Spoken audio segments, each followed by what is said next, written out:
So let me get to my last question for you. You built UnCabaret from scratch into a legendary comedy brand and community and all of this. So I want to know what advice you have for people who want to build something similar around their creative work or community. Not necessarily comedy Yeah. related, but someone that wants to build a brand around what they do, something that has some meaning in the world, wants to attract people, wants to attract a tribe. Where do they start? What does it take? Why do you think it worked for you? What have you sort of learned in the process of doing that? Well, some of the things that we've already talked about, love Mhm. the question. I really had a question, which was I didn't like the way stand up was happening in the world as it was. And I had this idea there has to be a better way. And what is it? But the persistent asking of that question so that when I was in the moment of I did this one show and as a comedian, you kind of know how funny things are. And this one audience was laughing a little harder than I thought really I was warranted. And in the meet and greet afterwards, I was like, "It wasn't quite as funny as you thought it was. I mean, when was the last time you laughed?" And they were like, "We never laugh. We're women and we're artists and we're lesbians. And if we go to a comedy club, they just make fun of us." And I was like, "Well, I'll make you a show when I get back from tour, and it'll be unhomophobic, unxenophobic, unmisogynist. It'll be on Cabaret." I don't know where it came from, Josh, but there it Mhm. was because I had been asking the question persistently. The moment happened, and that's a thing of like following the green lights, bringing it Yeah. together what we were saying because they were so excited, and I did it, and it went well, and they closed, and so I moved it. A lot of green lights kept happening, Mhm. and um, and community started forming. Other performers were interested in this idea, so they were bringing their friends. There was a certain amount of that. There was also resistance. Um, Mhm.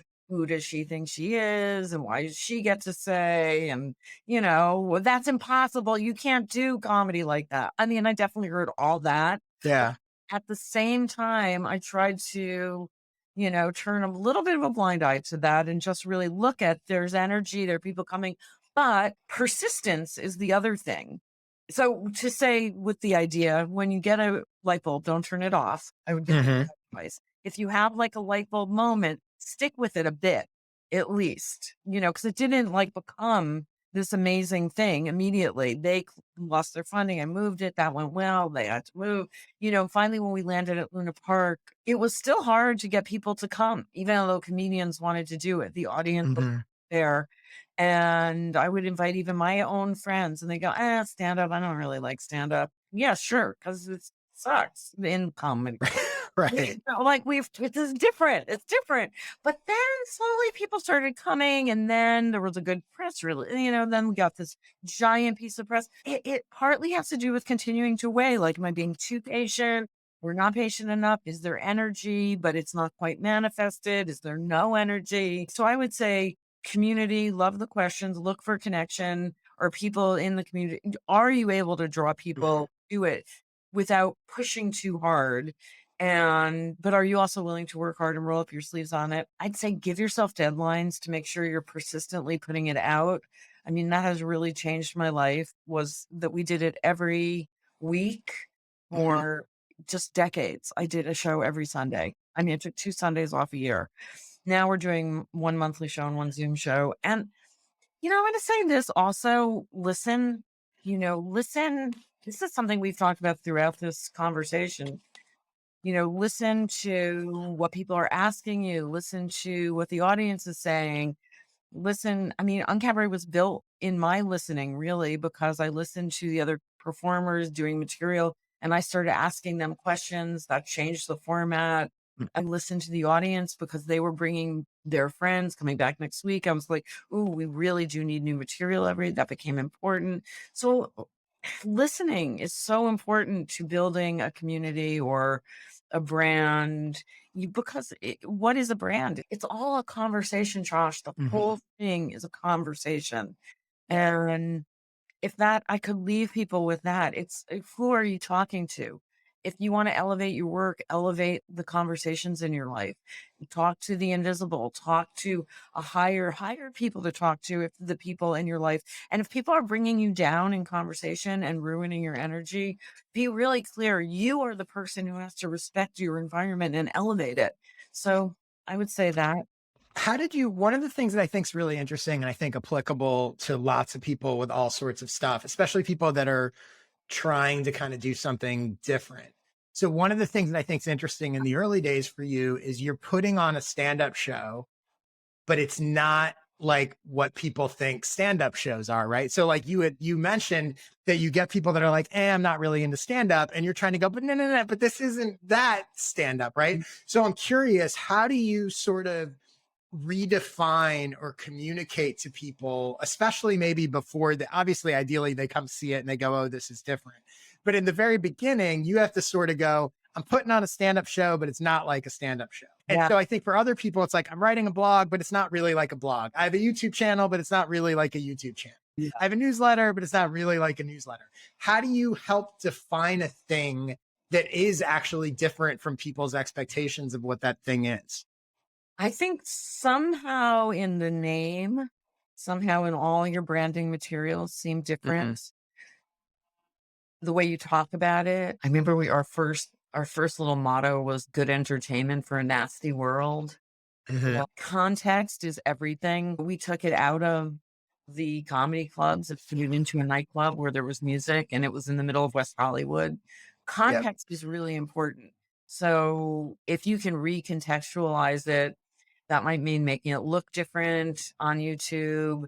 It might mean, what, I have a YouTube channel that's different than a YouTube channel. So I'm going to put it on Vimeo. I don't know. Mm, Maybe you right. can put it somewhere different. Context really changes. David Byrne wrote this great essay at the beginning of the CBGB book about how the shape of the room changed the music.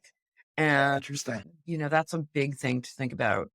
Yeah, And and it's funny because I talk about this all the time with brand in general. Like every little thing is branding, yeah, right? So on my newsletter sign up page where there's, subscribe here and there's a little form, and typically below it, it says something about like, whatever the generic, like we respect your privacy, we won't yeah, send you spam or whatever. And I think I changed mine to something like, I'll never share your email address with anyone because I'm not a jerk. And that little, because I'm not a jerk, I have had multiple people say they subscribed solely because of that. well, that's Right. so great. I mean, sometimes I feel like I need to take a week and go through everything. Yeah. Right. But there's all these little touch points. And I think to Yeah. your point, right? UnCabaret, if it's in a comedy club from the very beginning, it's going to make it a lot harder for you to send the message that this is not like a typical stand-up show. Yeah. And then at another point, about in 2018, before the anniversary show, we did do Night at the Laugh Factory and we were invited. Mhm. And I thought, well, it's interesting at this point to do one show, Yeah. at a just to say, what, we also though are stand up. Right. But Right. that also is like you have to kind of keep pressing refresh, Right. pressing refresh. But what's interesting is where the brand is 20 or 25 years into it or whatever that was, is the messaging that you want to send is very different because now you're almost going counter to like, yeah, we're not just this like offbeat yeah. thing. Yeah. We're looking at it. I mean, just totally that. I mean, at a certain point I took a little hiatus and when I came back, I was like, I need to like go out and see people and like find who's new that I don't even know. And they're changing it. You really have to stay current with like, why now? Like, why is UnCabaret relevant now? So relevance is a word that is really important to me. And it's what I talk to people when we talk about why me, why now? Like, why is it important now for everybody else? I mean, so is it burning in you and is it relevant to the rest of the world?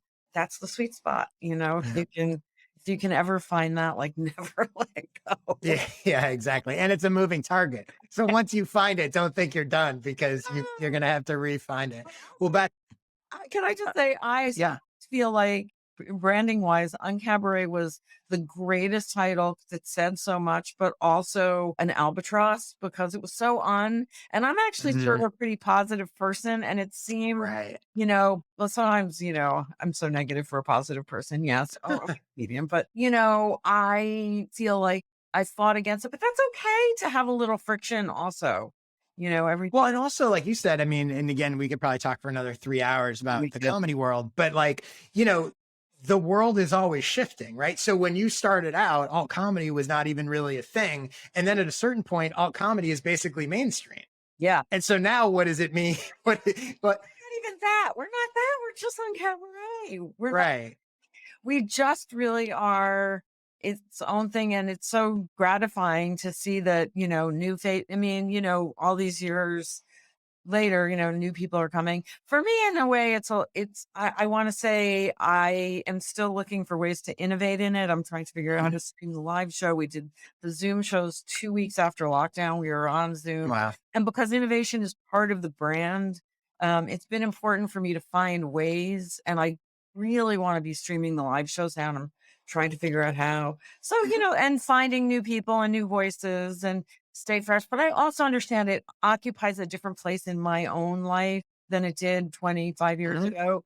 For me, it's like it will always exist. It's not the magic carpet I'm going to ride out on necessarily, but I feel like I did a thing that was very important to me. And Yeah, yeah, you certainly did. It is quite an accomplishment. thank Thank you so much for coming on.